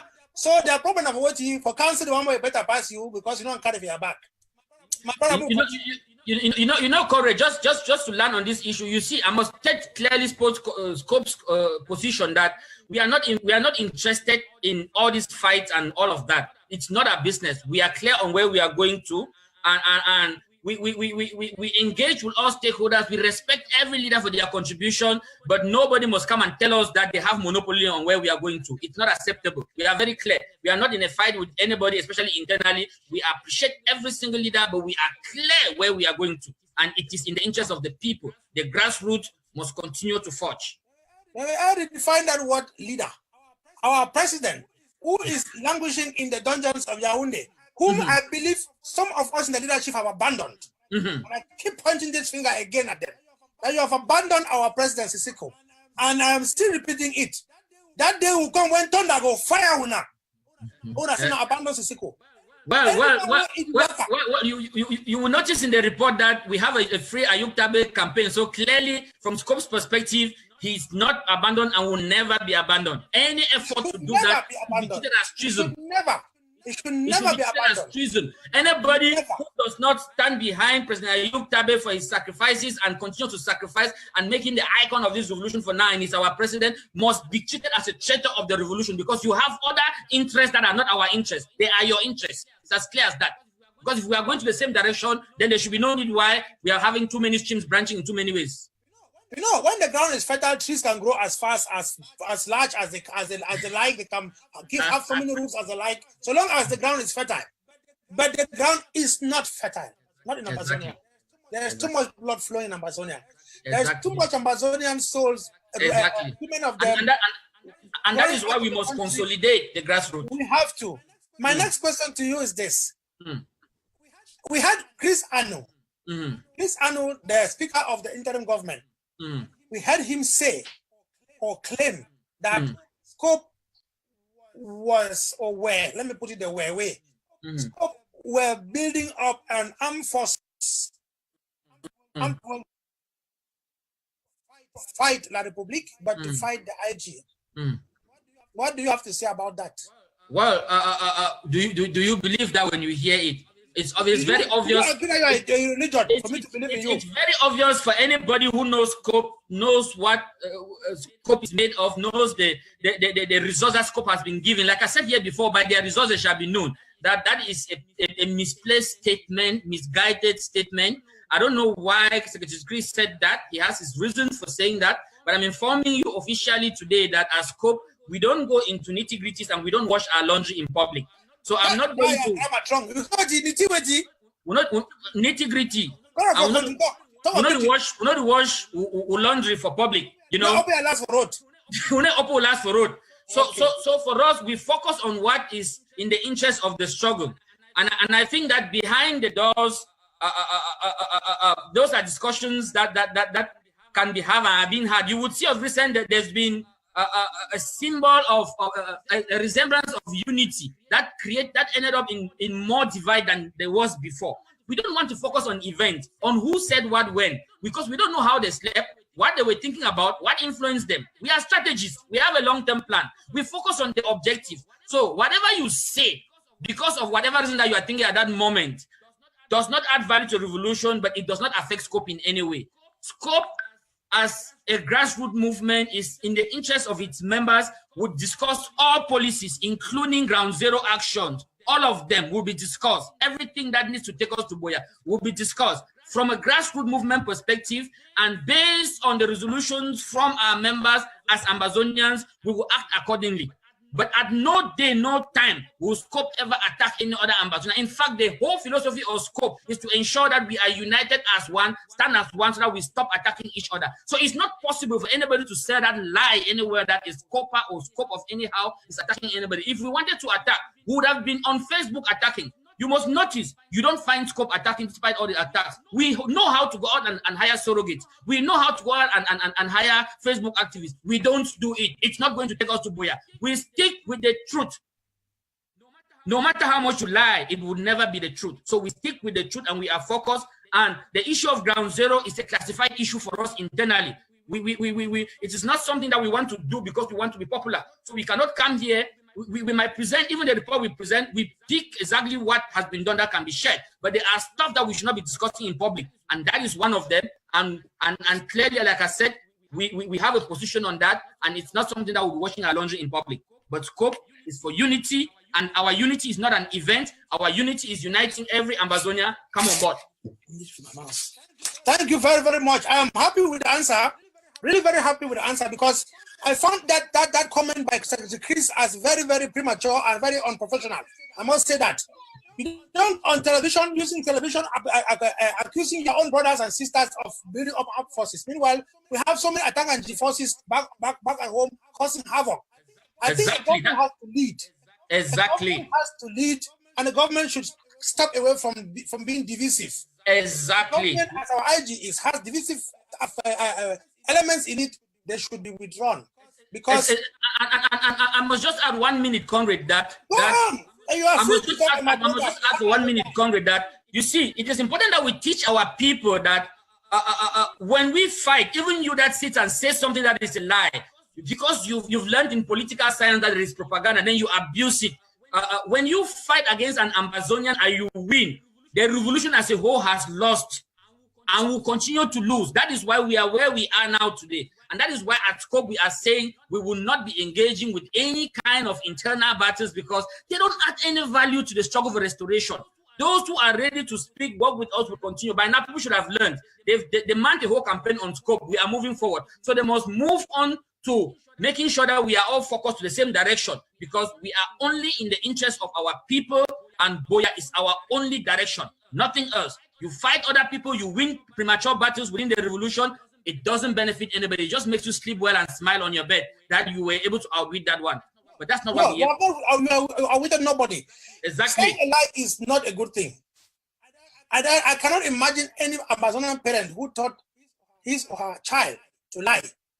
So those Amazonians who use the offices to lie, who use the public media to lie, well, it's shame on you, because you are disgracing your own parents. My next question is, how would you describe the relationship between SCOPE and the IG, and between SCOPE and the other frontline movements, independent of the lies that we've been hearing? You see, I did explain to you that in terms of our strategy and how we are approaching things, we don't see unity as an event. As going to a specific place and having pictures so that people must see that you are united, but immediately after that, you start fighting. The evidence of disunity is higher than that. I mean, we are in a revolution and we are in an enlightened community. It's so obvious and clear that it's not working. Unity for us is not an event, it's a process. And that process for us simply means that all stakeholders, regardless of what stakeholder that might be, it could be a movement, it could be an individual, it could be a government, it could be whatever, but as grassroots movement, all stakeholders who are for the restoration project and prove so in their actions are with us. That is the only measuring rod. Any other stakeholder who is not for the restoration project and is proving otherwise in a divisive manner, we will continue to do what we are doing because we know, we don't doubt it. We must watch the revolution closely. We know, we don't doubt it, that eventually in front, those forces will fail and the strategy would pay off eventually in the long run, even now if they are not popular or they are not being glorified on Facebook or other things or other quarters. So my answer to you is as simple as that. Anybody on the restoration project, we are stakeholders, we are engaging, we are finding out how we can add forces together and work together and move forward because it's about the Amazonian people. We will not get into any nitty-gritties. There's so much work to be done. We are revolutionaries. We know what's supposed to be done. And anybody who wants to do what needs to be done, we are for them. But anybody who thinks otherwise and wants to see themselves as a specific group of people and not put the Amazonian people first, well, continue doing whatever you're doing. We don't want to discount anybody's effort, but then we will focus on what it is that we've chosen as a mandate. That is what we as Scope will be doing. I have one question which just came to mind from the many achievements that you've done. There's one that sticks out very clearly, and that one is about the visit of Professor Nganang to Ethiopia and diplomacy initiative that that Scope took.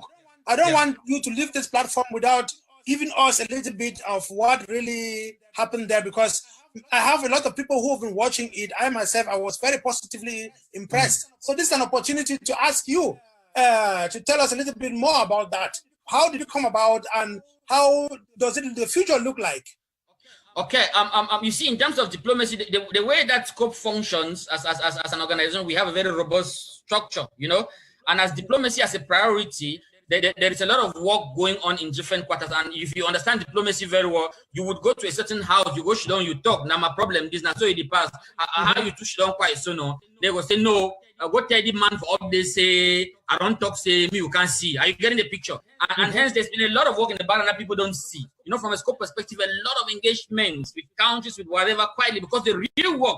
You know, I have a problem with people having a meeting with some front office staff in some movement or some office and taking a picture and putting on Facebook so that people must see that they are doing something. That is not diplomacy. I can understand you very well. Yes, that is nonsense. That is cheap publicity. That will never take us to Boya. So in Scope, that does not fit in at all. So there's a lot going on in the background now that I'm not at liberty to divulge to you because it will not benefit the revolution in any way once it comes out. Because when all your strategies are known, you don't have strategies anymore. No. To sell your priorities. I know what you're talking about. I've been to your but Ethiopia. I want to know what you're talking about. I have to know what you're talking about. You want to? I said I know exactly what you're talking about. Exactly. Diplomacy does not shout. Exactly. But Ethiopia does not shout.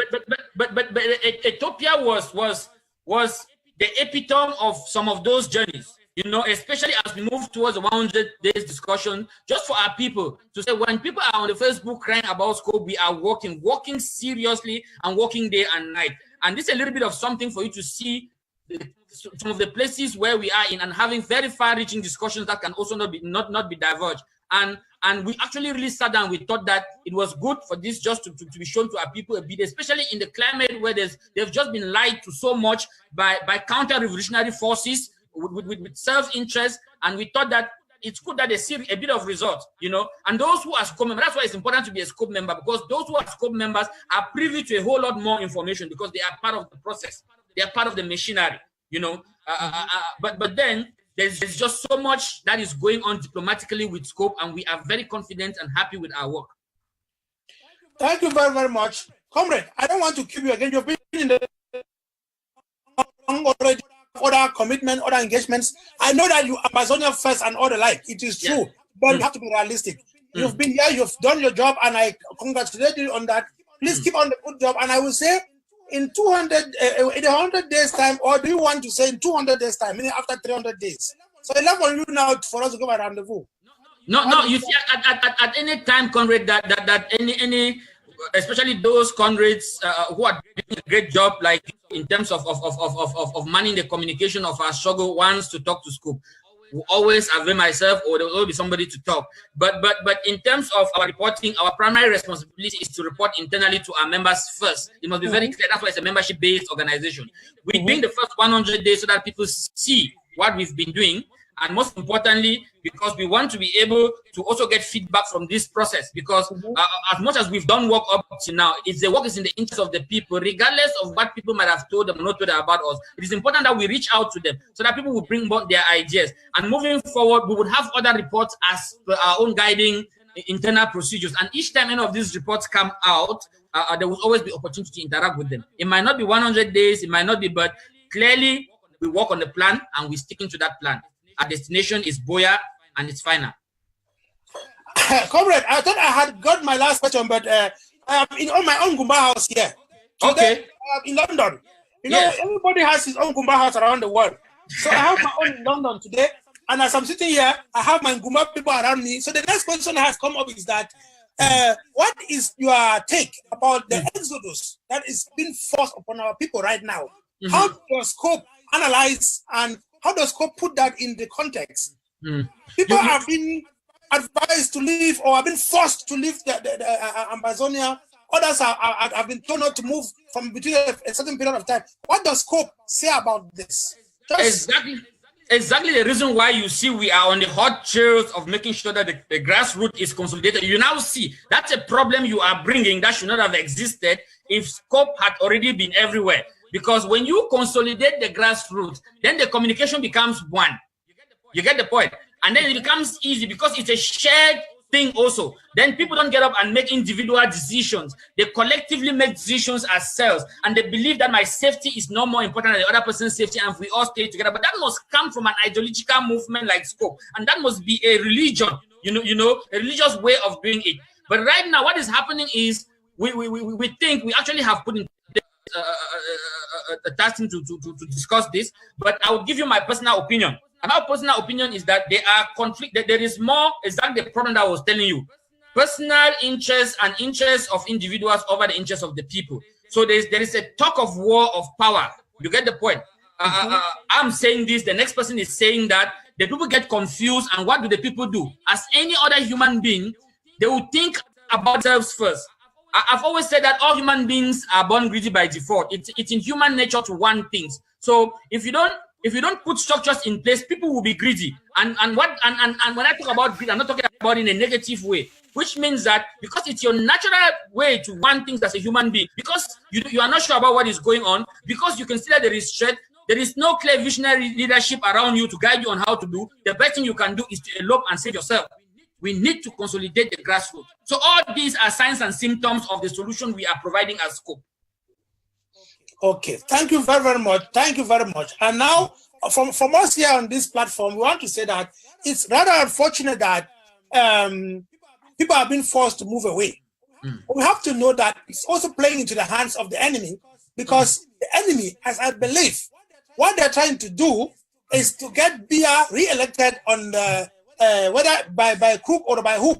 Biya is to be declared the president of Cameroon on the 8th of October.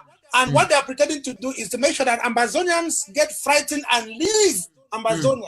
So that in case that plan A doesn't work, or maybe it works by force, that they would not come and declare a soiled up what do you call it again? Plebiscite. Yeah. So, soiled up plebiscite in which they would now bring in non-Amazonians from Chad or from wherever they want to import them. You remember there was a time when they went around and confiscated hundreds of our IDs. You don't forget the IDs that were confiscated in the Republic and all of that. When they arrest people, they will seize their IDs and then they issue them new ones. So those all IDs which were legitimate, what happened to them?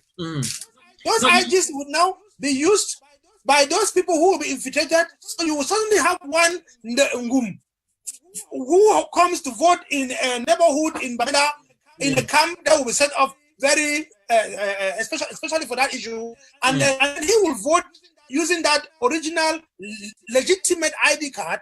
And the real Ngum would not even have the chance to vote because he had already escaped to La Republique, where he will be hiding for his life.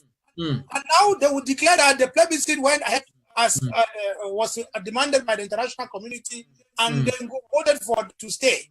So we have to keep in mind that this Exodus issue is also a political thing. It's not a matter of, last Sunday, the guys came and dug the issue was done by professionals, people who were organized, where the military that is always omnipresent was suddenly absent. There was good lights on the road that is normally not lit. And then they come and declare that it was the Amber Boys who went and destroyed those things. It's so obvious that those things are staged. Yes. That they were staged. Of course. I want to tell our people back home who are listening to me, I am the son of the soil. You know that when I say stay put, I mean stay put. Oh, we have the blessings, as I was talking with my brother today here in London, who were discussing why Amazonians are still alive. We are not alive because Amazonians abroad are sending money back home. The government has tried to stop that. But it's because God blessed us with fertile land. Most Amazonians back at home, if they're not living in the cities, they have a piece of land somewhere around there where they can harvest their own little food. And believe me, that is the difference. That's what makes the difference. Take Douala, for example. If you would stop food from arriving from the West, especially from Amazonia, just do that food boycott issue. Douala will starve. Yaoundé will starve. They will be eating cassava leaf and cassava leaf.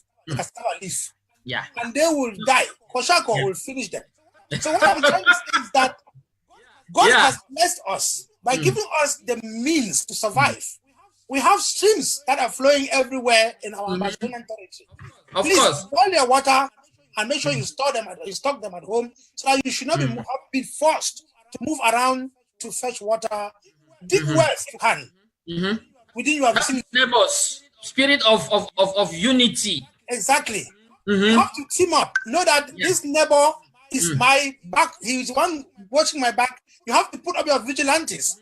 Somebody who will give us. Last week in my program, I was telling you have to develop special signals, special languages to use to communicate certain very life-threatening situations.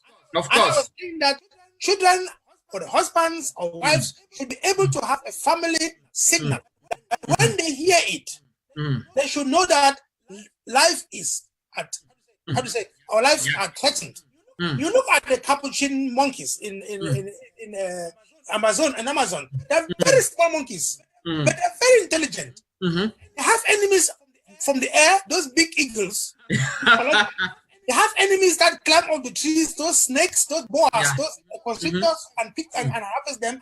They have enemies on the ground. You have the bigger one, the tiger. In South America, we have the snakes that bite them. I'm talking about the leopards, but there's the one in South America, the jaguar, that lives only in South America. It doesn't live elsewhere in the world. It's a South American animal, but it is also a very clever animal that catches monkeys too. But monkeys are very clever because they communicate. When a monkey is down on the floor harvesting, there's always a monkey sitting somewhere on the trees. His own duty is the one that is sentinel. Is the one that is watching around to see that any danger. So if he sees a python scrolling and coming towards that the group of monkeys eating, it gives a particular signal that tells those on the ground that python become. If he sees a jaguar coming, it gives a particular statement saying that python become. A jaguar is coming, and those animals, they know that a python is very slow, so they have enough time to run away. But they know that a jaguar is very fast, so when they hear jaguar, you just disappear immediately. You don't have 1 second to wait because the jaguar is so fast. It could get you immediately. So what I'm saying is that our people in ground zero, they should learn to have this life-saving alarm system.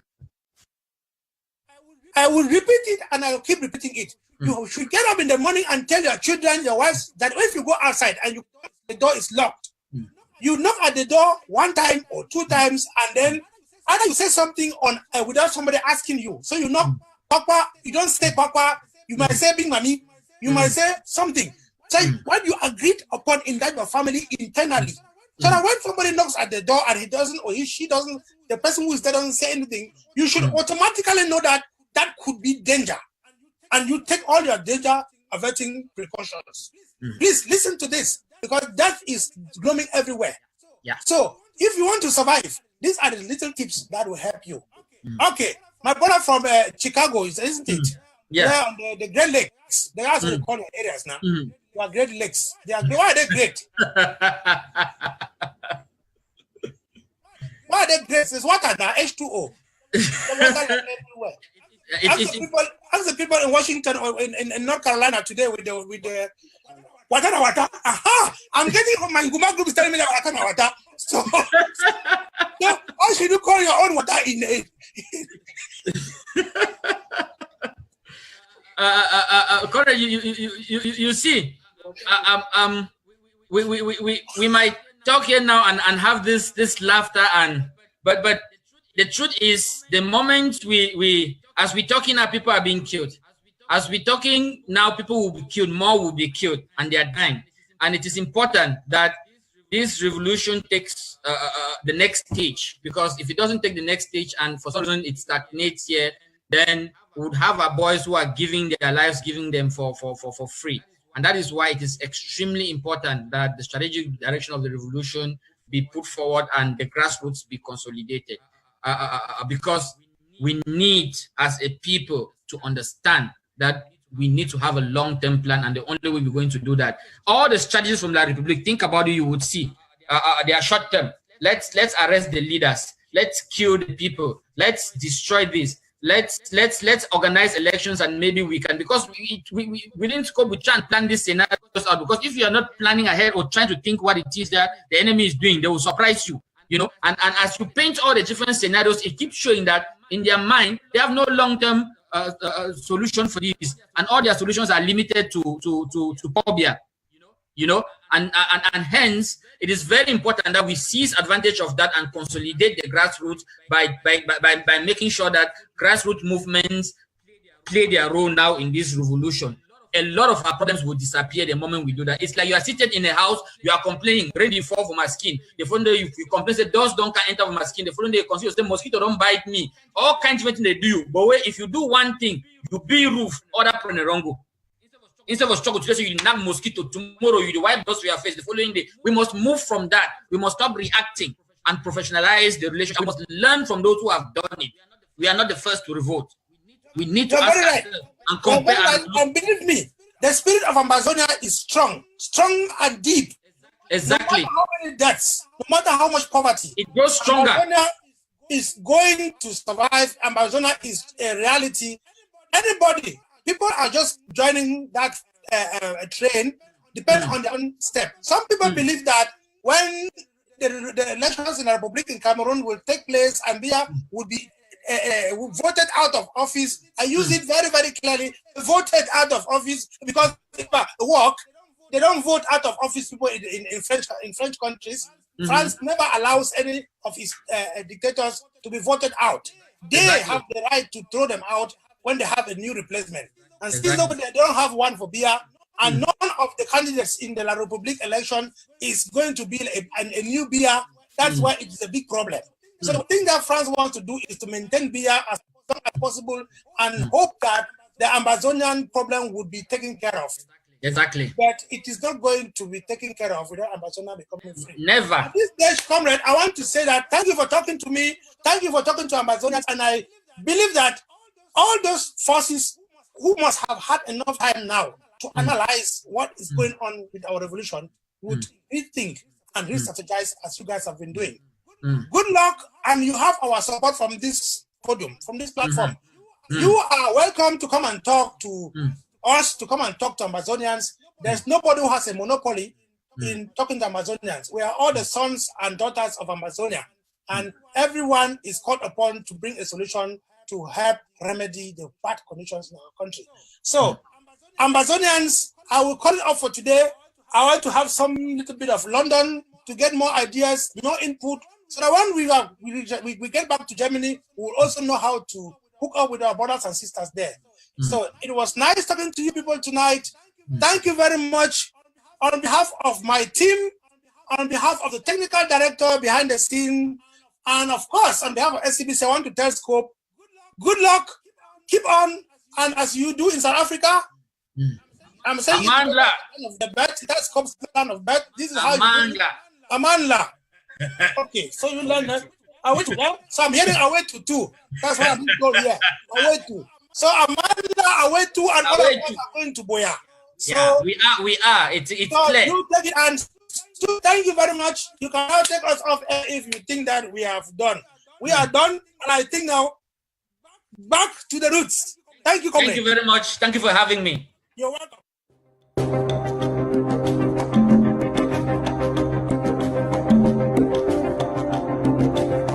SCBC stands for the Southern Cameroons Broadcasting Corporation.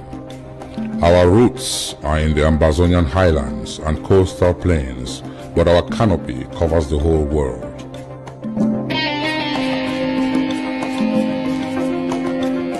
SCBC is growing and expanding to meet the increasing demands of our services.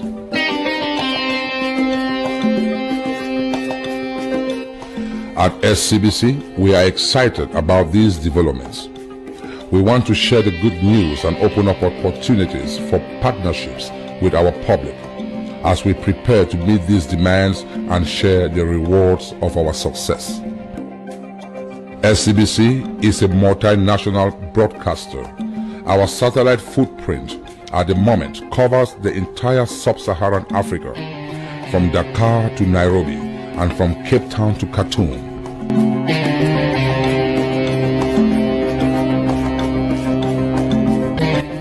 As a modern broadcaster, SCBC's reach is worldwide on multimedia platforms and in high definition.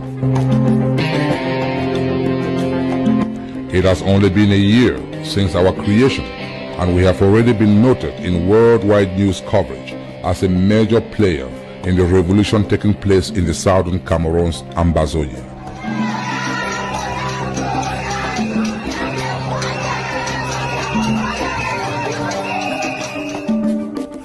Imagine where we would be in the next few years. Africa is the home we want to own and dominate, and the rest of the world is the playground we want to be a major player in.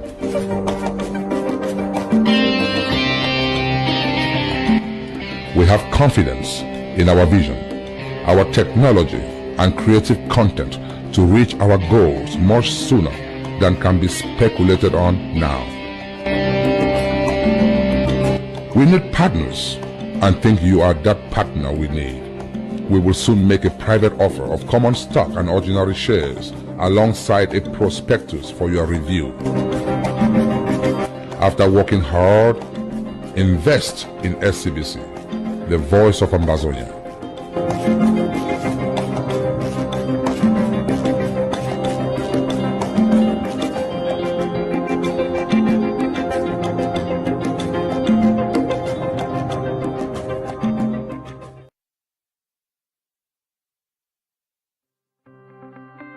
Project Alimu, an SCBC TV initiative, brings you Khan Academy courses to the comfort of your home. Every day, SCBC TV will bring you courses on the following core subjects: math, physics, biology, chemistry, and many more, for all grades. Class schedules will be published daily. Don't miss this opportunity to get world-class education.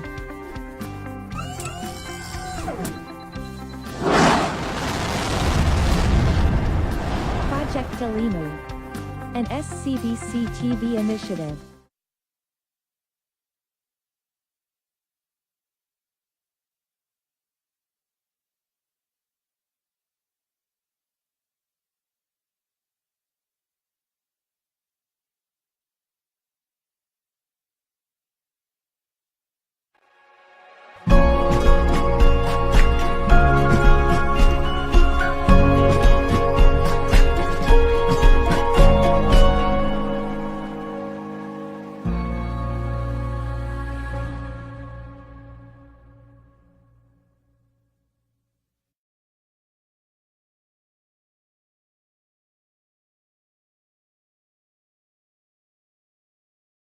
Today's